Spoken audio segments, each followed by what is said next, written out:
কখনো কি ভেবেছ ছোট একটা ভুল থেকেও বড় একটা শিক্ষা পাওয়া যায়?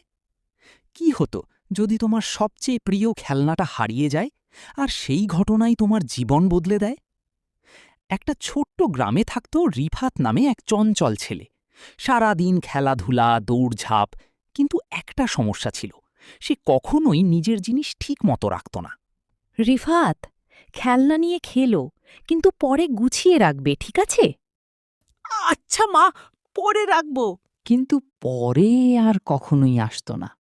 একদিন রিফাত তার সবচেয়ে প্রিয় গাড়ি খেলনাটা নিয়ে বাইরে খেলছিল। হঠাৎ তার বন্ধু সুমি ডাক দিল। রিফাত, চল আমরা লুকোচুরি খেলি। রিফাত গাড়িটা মাটিতে ফেলে দৌড়ে গেল। সে ভাবল, এটা তো এখানেই আছে, কিছু হবে না।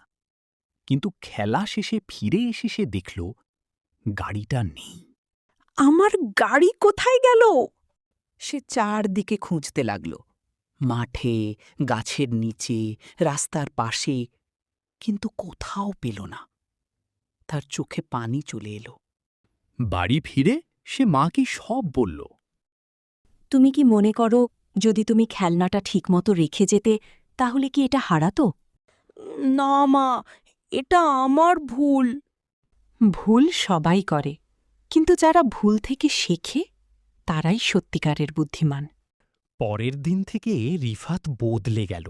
সে খেলনা নিয়ে খেলার পর সব গুছিয়ে রাখত, বই পড়ে ঠিক জায়গায় রাখত। একদিন সুমি অবাক হয়ে জিজ্ঞেস করল, তুমি এত গুছিয়ে চলছো কেন? কারণ আমি শিখেছি ছোট ভুলও বড় ক্ষতি করতে পারে। তাহলে তুমি কি শিখলে? আমরা কি নিজের জিনিস ঠিকমতো রাখি, নাকি রিফাতের মতো পরে রাখব বলে ভুলে যাই? মনে রাখবে, দায়িত্বশীল হওয়া মানে শুধু বড়দের কাজ না, ছোটরাও পারে বড় শিক্ষা নিতে। তুমি কি আজ থেকে নিজের জিনিস গুছিয়ে রাখবে? যদি গল্পটা ভালো লাগে তাহলে লাইক দাও, সাবস্ক্রাইব করো আর তোমার বন্ধুদের সাথে শেয়ার করো। আরও মজার গল্প দেখতে আমাদের অন্য ভিডিওগুলোও দেখে ফেলো।